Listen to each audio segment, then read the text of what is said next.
हर इंसान चाहता है कि उसके जीवन में सुख शांति हो और वह कहीं कहीं जाकर कहीं परमात्मा के दरबार पर, कहीं धर्मात्मा के दरबार पर और कहीं किसी इंसान से भीख मांगता है कि उसके जीवन में सुख शांति हो। लेकिन सही तो उपाय है, यदि सुख शांति चाहिए तो अपने आप को बदलो। अपने आप को कैसे बदलोगे? बदलना तन नहीं है, बदलना धन नहीं है, बदलना मकान नहीं है, अपने आप के चिंतन को बदलो, क्योंकि भगवान का चिंतन हमें खुशी से भर देता है। आकाश की शून्यता आपको शून्यता से भर देती है और फूलों की खुशबू आपके जीवन में सुवास ला देती है। सरिता के पास से निकलो तो आपके अंदर सरिता में डुबकी ना भी लगाओ तो उसकी मंद सुगंध पवन आपको सुगंधित कर देती है। इत्र की दुकान पर जाओ, आप भले इत्र खरीद कर नहीं लाओ, लेकिन इत्र की सुगंध आपको प्राप्त हो जाती है। इसी प्रकार से कहा है, तुम गुण चिंतत निज पर विवेक, प्रगटे बिगटे आपद अनेक। भगवान तुम्हारे गुणों का चिंतन करने से, तुम्हारे गुणों का चिंतन करने से सारी दुनिया की दिक्कतें मिट जाती हैं, क्योंकि हमें ये लगता है फिर कि वास्तव में यही स्वरूप हमारा है। तुम्हें देखकर ये लगता है कि बाधाएं भी तुम्हारे लिए उपहार बन गई थी। जितना जितना उपसर्ग सहा उतनी उतनी दृढ़ता आई। यहाँ पर जरा सा कोई कुछ कह भी दे, उसको हम दिल से नहीं निकालते हैं।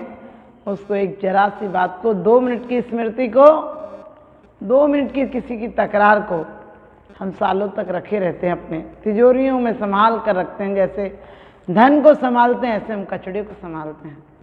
कचड़े को तो कचड़ा समझकर फेंक देना चाहिए, क्योंकि कहाँ है, हम किसी की गलत बात को अपनी स्मृति का विषय नहीं बनाएं। हम जब कोई कुछ कहता है तो समझो उसके अंदर पागलपन है, वो आवेश में है, लेकिन हम तुरंत उसका प्रतिक्रिया हम पर हो जाती है और हम उसको इतना संभाल कर रखते हैं कि हम सोच सोच कर भी दुखी होते हैं। आपने देखा होगा, झगड़ा कभी एक आध बार होता है, लेकिन हम पाप की स्मृतियों को बहुत संभालते हैं, जबकि पुण्य की स्मृतियों को संभालना चाहिए।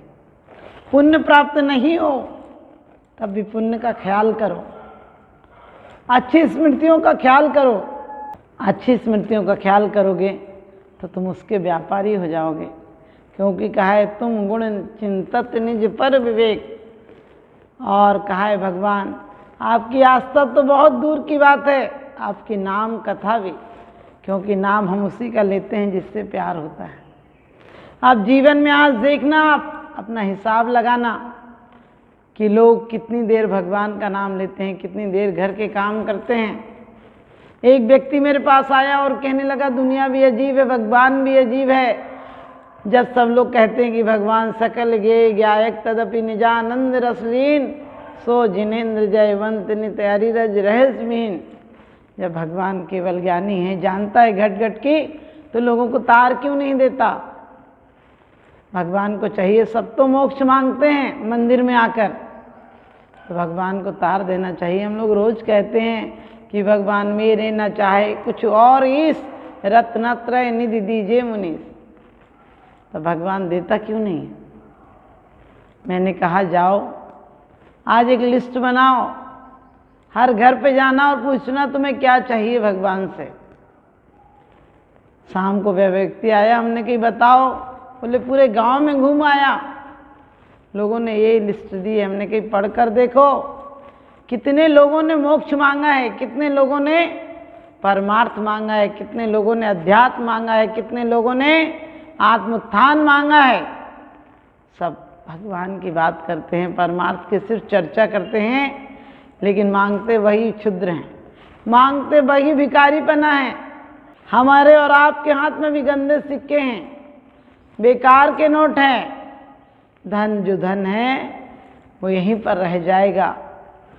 जो परिवार को बांध रखा है, तुमने सोचा है कि हमारा है, परिवार वही शमशान तक जाएगा तुम्हारे साथ। ये देह जिसको तुम 23 घंटे इसकी चाकरी करते हो, इसके लिए मकान, इसके लिए दुकान, इसके लिए धंधा, और इस देह को तुम विदेह नहीं बनाते हो, तुम्हें बीना बजाने की कला नहीं आती है, तुम्हें निज में संगीत पैदा करने की कला नहीं आती है, रोते हो, पैदा करते हो और स्वयं भी रोते हो, मरते टाइम भी रोते हो, हर जन्म में रोए हो। तुमने एक बार नहीं, जन्म जन्म में यही खोटे सिक्के, यही गंदी नालियों में जीवन बिताया है। अध्यात्म की सरिता तो हमारे अंदर बहती है।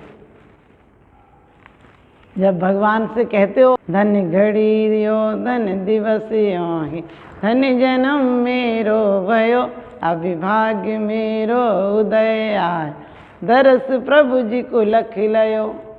जो तुम कहते हो कि धन घड़ी यो धन दिवस यो ही, धन जन्म मेरो भयो, कभी विचार लाना, तुमने जो कहा है कि धन हो गया हूं मैं, धन होने वाले आदमी की रोम रोम पुलकित हो जाता है।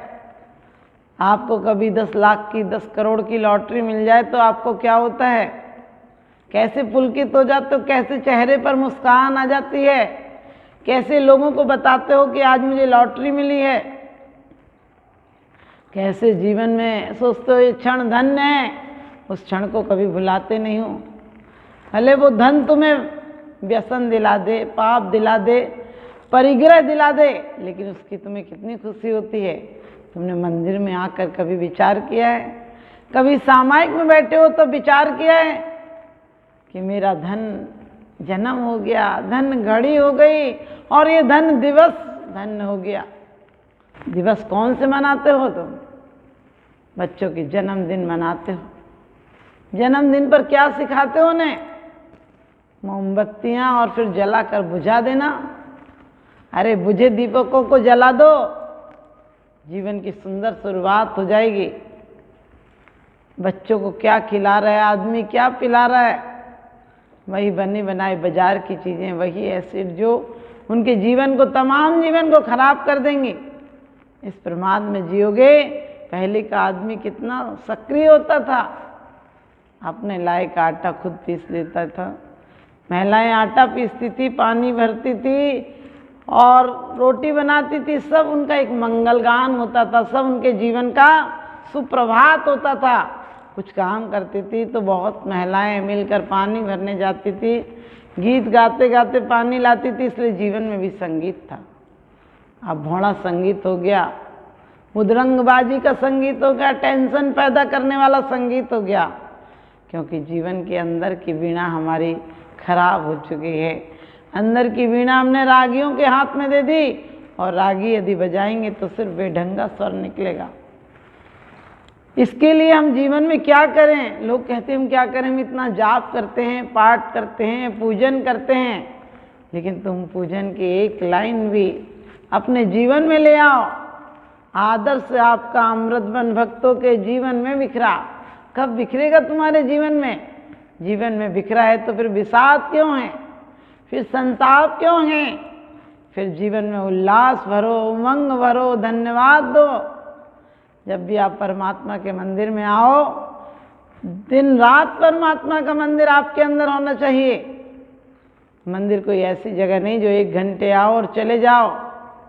इन मंदिरों की सुखद स्मृति, जो परमात्मा के दर्शन किए हैं, परमात्मा की आंखें क्या कहती हैं, हाथ क्या शिक्षा देते हैं, पैर क्या शिक्षा देते हैं, नासाग्र दृष्टि क्या कहती है कि सब देख कर के आंखें जग से तो मुड़ चुकी हैं, पाने ही दृष्टि तेरी तुझसे ही जुड़ चुकी है।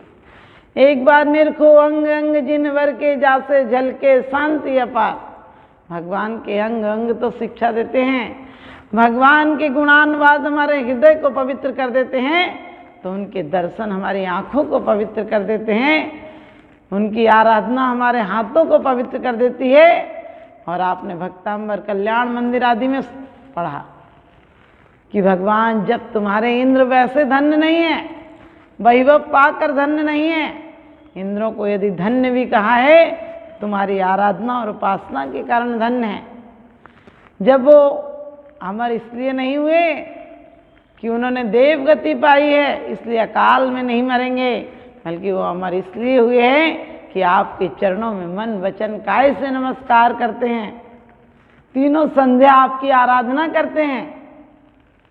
आदमी एक बार मंदिर चला आता है, जिंदगी में अपने लिए अलग अलग घर बनाता है, पूरी समाज मिलकर एक मंदिर बना देती है और मंदिर में भी ठीक से नहीं आती है। इस प्रकार की मैंने कहा कि उस लिस्ट में जो परमात्मा की प्रार्थना करते थे, परमात्मा से कहते थे मुझे कुछ नहीं चाहिए, मुझे नीच पद चाहिए, वही क्या मांग रहे थे? उनने लिस्ट में क्या लिखा था? किसी को मकान, किसी को दुकान, किसी को पत्नी, किसी को बेटा, किसी को बहू चाहिए थी। किसी ने नहीं लिखा था परमात्मा चाहिए। ऐसे ही हम अपने जीवन में जरा सी कोई बात भगवान से पूरी हो जाती है, आपके पुण्य उदय से पूरी हो जाती है, तो लोग कहते परमात्मा सच्चा है। एक व्यक्ति बोला 1 महीने से दर्शन करने आ रहा हूँ, अभी तक परमात्मा के दर्शन नहीं हुए। हमने कहा इतनी जल्दी होना भी नहीं चाहिए, वरना परमात्मा भी क्षुद्र हो जाएगा। अरे क्षुद्र मिल जाए तो भी बेकार है, और विराट की भावना करो। अरे सब्र रखो, यहाँ पर वृक्ष भी कुछ दिन इंतजार करते हो तब फल देता है। और भगवान की भक्ति में इतनी जल्दी क्यों करना कि आज ही दर्शन हो जाए? उनकी तो स्मृति भी हमें धन्य कर देती है। उनकी स्मृति से भी, भगवान की मूर्ति देखकर भी, भगवान की चिंतन करके भी हमें ख्याल आता है कि हम परमात्मा हैं। कल्याण मंदिर में बड़ी अच्छी बात कही है, एक ही भाव में कही है कि जब भगवान आपका चिंतन करते हैं तो मुझे अपने स्वरूप का भान होता है। माना कि पानी अमृत नहीं होता है, लेकिन पानी को भी अमृत भाव से पी लिया जाए, अमृत का चिंतन करते लिए पी लिया जाए तो पानी भी अमृत का काम कर जाता है। इसी प्रकार से परमात्मा तुम्हारा चिंतन करते हुए तुम्हारी आराधना कर ली जाए, आराधना का स्मृति भी कर ली जाए, तो उसके जन्म जन्म के पाप नष्ट हो जाते हैं। उसको ऐसा एहसास होता है ऐसे आज ही अमृत पा लिया है। लेकिन हम जीवन में क्षुद्र को इकट्ठा करते हैं। हमें विराट की प्यास ही नहीं है। प्यास हो तो एक दिन पानी भी मिल जाता है। हमें जीवन की कद्र नहीं है, हमें जीवन का यह एहसास नहीं है कि हमें इतना अनमोल जीवन मिला है। कितना अनमोल जीवन है, और जो चीज़ अनमोल होती है उसे संभालना पड़ती है। आदमी व्यर्थ के कामों में इस जीवन को खो देता है और फिर अंत समय में कितना रोता है, कितना तड़पता है, कैसी कैसी मन्नतें मांगता, मुझे 1 दिन का टाइम दो। अरे तुम एक पूरा जीवन दिया था, और जीवन में भी 1-2 साल नहीं दिए, तुम्हें कम से कम 50 से 60 साल दिए। लेकिन हम लोग ये नहीं सोचते हैं कि हम जीवन व्यर्थ कमा रहे हैं। कोई मर जाता तो कहते पता ही नहीं था मर जाएगा। अरे क्यों नहीं सोचते हो कि इतने दिन जी गया, ये कैसे चमत्कार हो गया? हो सकता वो गर्भ में मर जाता, वो पैदा होने के बाद मर जाता, वो बुढ़ापे में मर जाता, जवानी में मर जाता, बाजार में मर जाता, दुकान पे मर जाता, कहीं भी मर जाता। मौत तो हर जगह आती है। लोग घबराते हैं मौत से। अरे मौत से मत घबराओ, मौत निर्वाण दिलाती है। जिंदगी को प्यार करते हो, जिंदगी मौत दिलाती है। किससे मांग रहा है पगले, किससे मांग रहा है पगले? ये ऐसा संसार नहीं है और कोई किसी का दर्द मिटा दे। यहाँ किसी को प्यार नहीं है, यहाँ किसी को प्यार नहीं है। आप सोचते हैं आपको कोई प्यार करता है, आपको कुछ देता है, आपसे अच्छी बातें करता है। ध्यान रखना, वो अच्छी बातें भी अपने स्वार्थ के लिए करता है। जब तक बैल लदे बनियारो तब तक चाहे घनेरी, और थके बैल की बात न पूछे फिरता गली गली रे। बाप बेटी का प्यार भी कब तक होता है? जब तक बेटे को बाप से पैसे चाहिए होते हैं, क्योंकि कहते हैं दोस्त बनकर लोग सजा देते हैं, दोस्त बनकर लोग दगा देते हैं, प्यार के बदले में सजा देते हैं। अरे कौन है ऐसा जो बिना मतलब के तुम्हें प्यार करे? एक माँ बाप का दिल ही तो ऐसा है जो तुम्हें हमेशा दुआ देते हैं। एक माँ बाप का दिल ही तो ऐसा है जो तुम्हें हमेशा दुआ देते हैं। माँ बाप की स्मृतियों को भी अपने जीवन में बना कर रखना। और माँ बाप को भी चाहिए कि छोटे बच्चों को मोबाइल मत पकड़ा देना, छोटे छोटे बच्चों को ईर्ष्या कलेश मत सिखा देना, क्योंकि ये सब तो सीख कर आए हैं, अनादिकाल से यही सीखा है उन्होंने। लेकिन क्योंकि एकत्व विभक्त आत्मा की कथा न सुनी है, न देखी है, न सीखी है, इसलिए कभी भी अपने जीवन को कुत्सित विचारों में, कलह में, ईर्ष्या में, छल में, कपट में, क्रोध में, मान में, माया में, लोभ में मत जाने देना। आपने देखा होगा जो 5 साल पहले आपसे किसी ने बात कही हो और उसको आप याद करते हैं तो आज भी दुखी हो जाते हैं, आज भी कलेश से भर जाते हैं, आज भी दुश्मनी हो जाती है। और जब आप किसी की प्यार की बातों को याद करते हैं तो उससे मिलने का मन करता है, उसके पास जाने का मन करता है और आपको वो स्मृतियाँ राम राम आपको पुलकित कर देती हैं। तो जीवन की पुण्य की स्मृतियों को संजो। जीवन में कभी मंदिर गए हो, सामायिक की हो, किसी से मिले हो, गुरुओं की वंदना की हो, उन स्मृतियों को ऐसे रखो जैसे तिजोरी में हीरे को रखते हो, क्योंकि अच्छी चीज़ों को बहुत संभाल के रखना पड़ता है। जानवर के बच्चे वैसे भी पल जाते हैं, सड़क पर पड़े पड़े भी पल जाते हैं, लेकिन इंसान के बच्चे को पालना हो तो उन्हें बहुत केयर करना पड़ती है, उनको बहुत संभालना पड़ता है, उनको बहुत सुरक्षा की ज़रूरत होती है। इसीलिए हमारे जीवन की स्मृतियाँ इंसान की स्मृतियाँ हैं। इसे सुखद बनाओ, इसे पुण्य तुम गुण चिंतत निज पर विवेक। एक जिंदगी में तो निज और पर का विवेक प्राप्त करो। जिंदगी और संचय में, धन संचय में नहीं, आत्मगुणों के संचय में लगाओ। प्यास होगी तो तुम्हें पानी भी मिल जाएगा। अभी पानी है तब तक प्यास का एहसास नहीं होता है। हमें जो चीज़ होती है उसका एहसास नहीं होता है, चली जाती तो हम बहुत पछताते हैं, बहुत रोते हैं। कब तक रोते रहेंगे? आपको पता है पानी हो और प्यास ना हो तो पानी की कदर नहीं होती है। हमारी ज़िंदगी में भी आँख होती है तब तक आँख की कदर नहीं होती है, और जब तक कान होते हैं तब तक कान की कदर नहीं होती है। आँख में मोतियाबिंद हो जाए तब पता चलता है आँख भी कोई चीज़ थी। कान में सुनना बंद हो जाए तब पता चलता है कान भी कोई चीज़ थी। एक्सीडेंट हो जाए, फ्रैक्चर हो जाए तब पता चलता है कि पैर भी कोई चीज़ थी।